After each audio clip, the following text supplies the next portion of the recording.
Bismillahirrahmanirrahim. Assalamualaikum warahmatullahi wabarakatuh. Waalaikumsalam warahmatullahi wabarakatuh. Salam sejahtera, sehat selalu untuk semuanya. Selamat pagi Pak Dr. Dodi Jayawardana. Sehat selalu Pak ya? Alhamdulillah, sehat Pak Agung. Para pemirsa podcast UMG ya, para milenial berprestasi yang ada di UMG khususnya serta di Gresik dan seluruh pemirsa podcast UMG di planet bumi, kembali bertemu dengan kami tim admisi dan humas Universitas Muhammadiyah Gresik. Hari ini kita kedatangan tamu spesial ya, Dr. Dodi Jayawardana. Beliau adalah Kaprodi, Ketua Program Studi Ilmu Hukum Pak ya, Universitas Muhammadiyah Gresik. Alhamdulillah pagi hari ini kita ketemu dengan Dr. Dodi ya, Ketua Program Studi Ilmu Hukum Fakultas Hukum Universitas Muhammadiyah Gresik, yang kita juga butuh waktu ya membuat janjian sama beliau ini. Pak Dodi ya, kira-kira Pak Dodi ini kan jadi Kaprodi Hukum, kabarnya sejak Prodi Hukum buka di UMG ya. Jadi ikut buka babak alas sampai jadi Kaprodi sampai hari ini.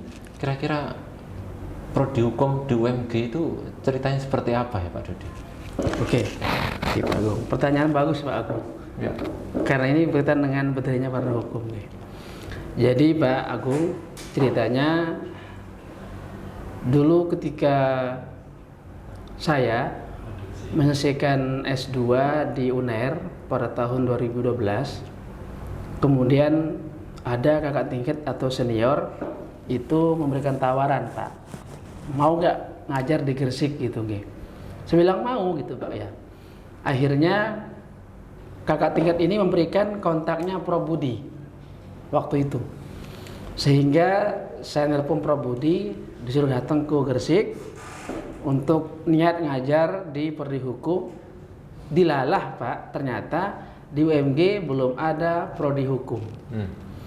Oleh karena itu Prof Budi bersama Pak Yudi waktu itu sebagai ketua pendiri Prodi Bangsa baru mengajak untuk mendirikan Prodi Hukum Pak pada tahun 2015. Oke. Setelah itu kami menggodok proposal Pak, proposal studi kelayakan selama 2 tahun kurang lebih, sehingga tepat pada tahun 2016 bulan Agustus dinyatakan bahwa UMG layak untuk mendirikan Prodi Hukum. Waktu itu Pak, kami bersama Pak Sandi waktu itu 2 orang mendirikan Prodi Hukum. Kemudian setelah turunnya SK itu, waktu itu rektornya Pak Tri mengasih tantangan bahwa hukum baru bisa buka kelas apabila minimal 20 mahasiswanya Pak. Setelah kami hunting, ternyata kami dapat hanya 9 mahasiswa. Itu pun dengan usaha yang luar biasa Pak Agung. Oleh karena itu Pak Tri waktu itu kami terima kasih tetap mengizinkan untuk membuka Prodi Hukum di UMG dengan 9 orang mahasiswa dan 6 dosen. Dosen itu semua teman saya Pak di UNER, satu angkatan di UNER juga. Seperti itu Pak Agung. Sehingga saat ini alhamdulillah Prodi Hukum tetap berada di UMG. Alhamdulillah adalah peningkatan mahasiswa yang cukup signifikan. Gitu Pak Agung. Oke, jadi Pak Dodi ini ibaratnya babat alas ya. Iya. Nah, kira-kira untuk milenial muda dengan berprestasi dan para anak muda yang masih galau ya, kuliah di mana, jurusan apa sih keuntungan atau peluang kalau kuliah hukum itu sebenarnya seperti apa gambarannya Pak Dodi? Iya, Pak Agung dan teman lain, bahwa kuliah di Prodi Hukum itu bisa dikatakan bisa menembus semua lini Pak Agung. Ya. Dari desa sampai ke pusat, dari wirausaha sampai ke bank. Itu semua butuh hukum ya? Iya. Ya. Contoh Pak ya. Kita punya banyak industri di Gresik terutama kan, sehingga dikenal dengan kota industri. Pasti Pak perusahaan itu memiliki ataupun wajib mungkin di perusahaan itu memiliki staf legal, yaitu tentang hukum. Oke, oleh karena itu di situ tempatkan nanti orang hukum untuk mengkaji entah itu segi amdalnya Pak, tentang perjanjiannya, tentang kontrak dan segala macam. Itu kalau di perusahaan Pak Agung. Kemudian di level desa nanti bisa dia menjadi ya misalkan beruntung bisa menjadi BPD gitu Pak, bisa menjadi Kades, bahkan bisa menjadi camat ataupun level lebih tinggi lagi itu mungkin bupati gitu Pak Agung. Kemudian di level lain lagi yaitu bisa menjadi dosen, kalau dia mau S3 gitu, S2 gitu Pak Agung, bisa menjadi notaris nantinya, kemudian hakim, kemudian jaksa, kemudian pengacara, kemudian konsultan hukum gitu Pak Agung. Jadi banyak banget Pak. Nanti ketika orang itu ataupun mahasiswa yang ingin masuk hukum itu nanti banyak banget profil yang akan mereka raih nanti ketika mereka lulus nantinya gitu Pak Agung. Berarti banyak pilihan ketika kuliah di hukum itu lulusannya bisa berbagai lini profesi. Banyak ya? Pak Agung. Baik perusahaan yang butuh staf legal tadi maupun pemerintahan juga ya butuh ahli hukum ya. Dan banyak profesi yang juga dibutuhkan notaris, pengacara, advokat dan sebagainya. Nah, kira-kira yang dipelajari di ilmu hukum UMG Universitas Muhammadiyah Gresik itu apa saja ya Pak Dodi? Oke. Jadi Pak Agung, sebelum bahas ke situ tadi, kami di Prodi Hukum UMG Pak memiliki 3 cabang bidang kekhususan. Ya. Yaitu pertama hukum pidana, kemudian hukum perdata, dan hukum tata negara. Ya. Kebetulan saya sendiri hukum tata negara Pak Agung. Jadi kekhususan tadi itu bisa ditempuh nanti semester 5. Jadi semester 1 sampai dengan semester 4 itu kita berikan mata kuliah sifatnya umum semua gitu Pak Agung. Ada namanya pengantar ilmu hukum, pengantar hukum Indonesia gitu Pak Agung. Terus sosiologi hukum, antropologi hukum yang terus satunya, kemudian bidang umum juga bahasa Indonesia, agama, Pancasila dan kewarganegaraan. Kemudian naik ke berikutnya Pak, semester 2 itu ini sudah mulai untuk mengenal yang namanya pengetahuan dasar seperti hukum pidana, hukum perdata, tata negara, kemudian juga namanya hukum dagang, terus ada juga namanya hukum tindak pidana korupsi. Nah, sehingga nanti mereka ketika ingin fokus ke hukum pidana, mereka sudah ada dasar gitu Pak di awal tadi. Kemudian nanti mereka ingin menjadi khusus di bidang tata negara, lagi-lagi ada model untuk mereka menjadi lebih khusus lagi di semester berikutnya gitu Pak. Berarti ada 3 ya tadi ke ibarat konsentrasi di hukum itu. Kekhususan nanti ada di hukum pidana ya. Yang kedua hukum administrasi negara, tata negara. Dan yang pidana. Ketiga hukum pidana. Jadi perdata ya. Jadi perdata, hukum pidana dan hukum tata negara. Oke, gitu ya milenial muda. Jadi kalau teman-teman milenial berprestasi, milenial muda yang masih galau, belum tahu kira-kira kalau hukum itu apa yang dipelajari, jadi ada 3 nanti konsentrasinya, kekhususannya ada hukum pidana, hukum perdata dan hukum tata negara. Nah, kira-kira susah nggak kuliahnya dan lulusnya di hukum itu Pak? Tidak Pak Agung. Berapa tahun bisa selesai kira-kira S1 ilmu hukum di UMG itu? Belajar dari pengalaman kami dengan naluri kemarin itu bisa 3,5. 3,5 tahun bisa lulus ya? Bisa Pak Agung. Oke. Dan saya tambahkan Pak Agung tadi itu, kedepannya Prodi Hukum UMG tidak hanya berputar ketiga tadi itu aja. Nanti kita akan buka juga khususan dalam bidang hukum bisnis, hukum internasional, terus hukum acara. Itu Pak Agung. Jadi nanti 6. Nah, terus nanti ketika kita sudah besar, dalam artian sudah banyak mahasiswanya, kemudian juga dosen banyak, nanti kemudian kita akan buka S2 hukum dan S2 notaris gitu Pak Agung.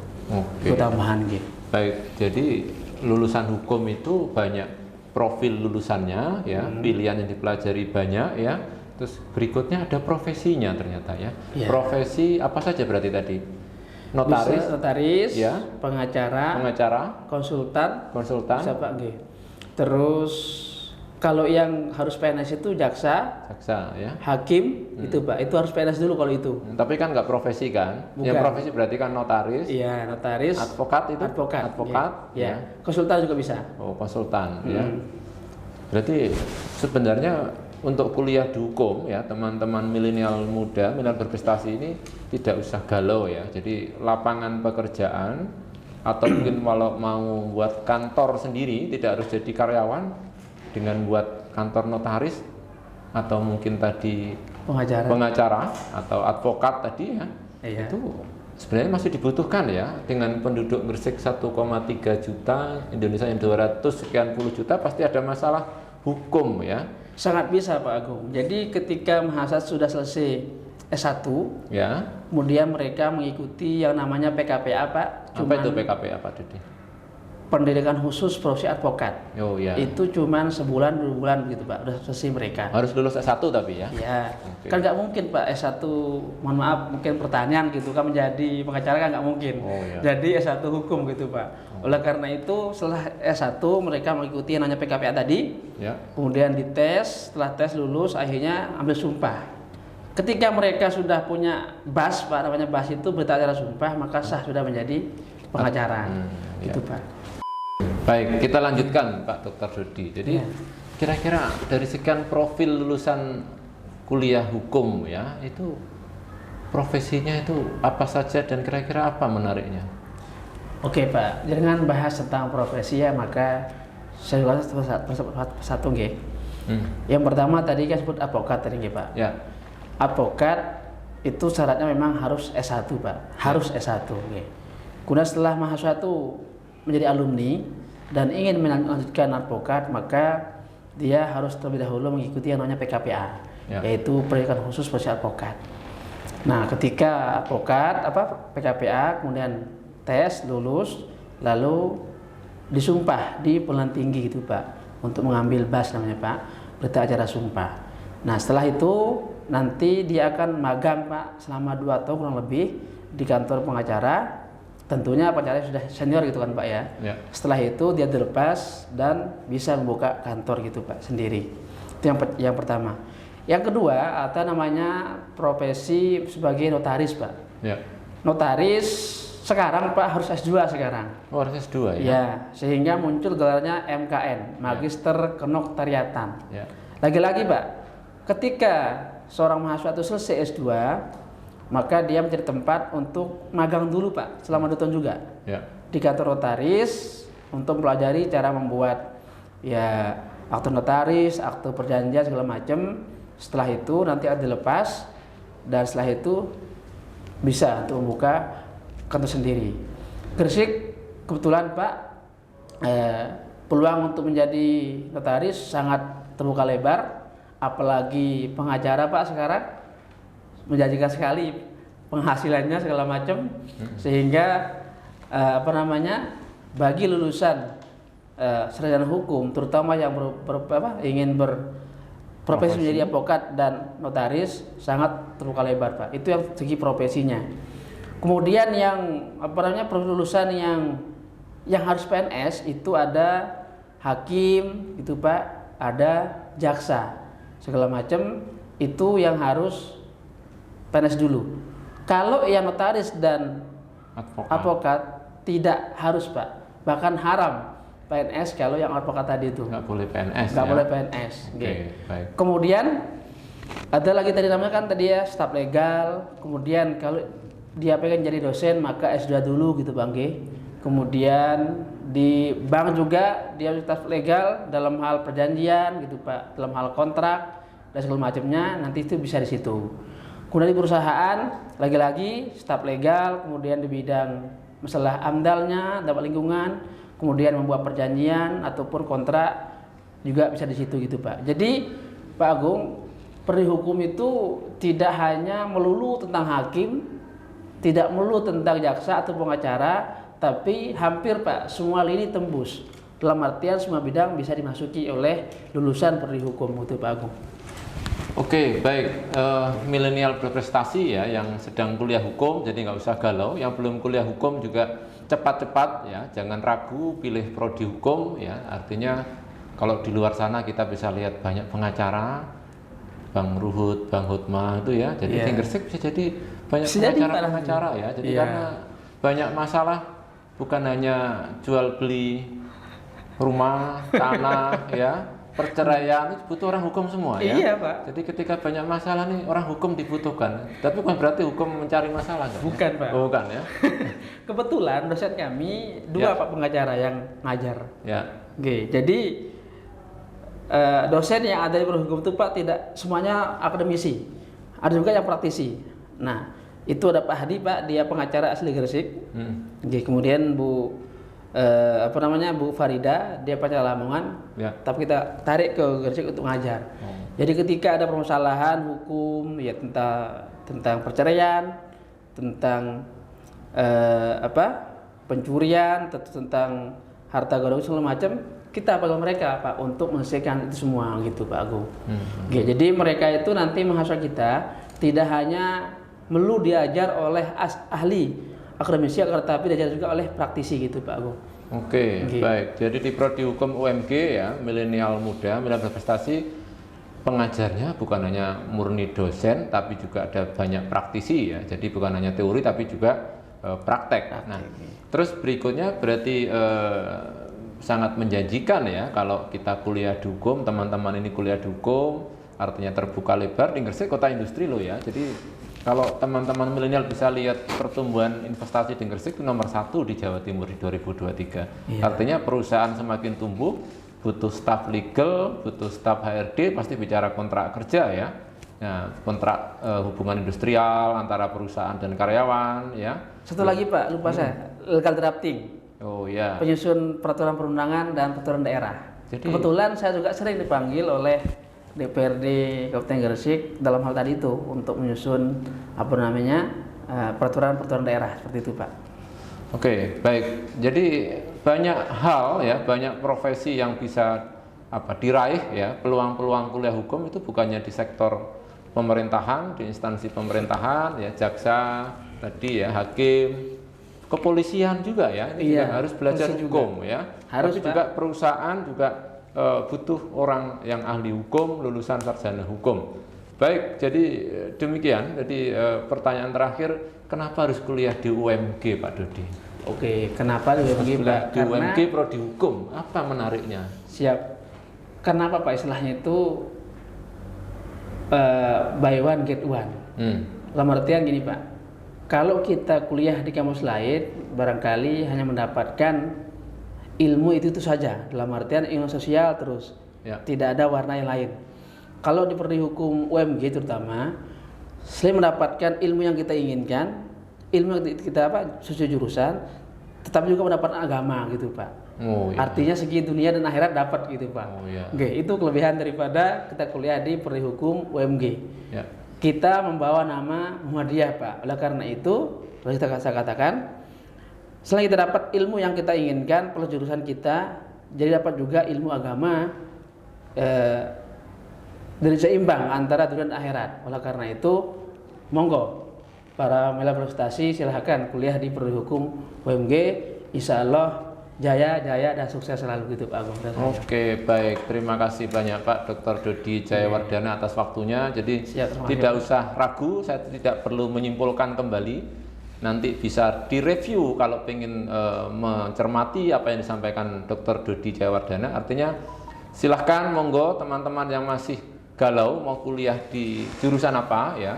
Ternyata hukum itu memberikan banyak peluang bagi teman-teman. Nantinya ketika lulus banyak profesi loh yang juga membutuhkan keahlian teman-teman yang kuliah di prodi hukum.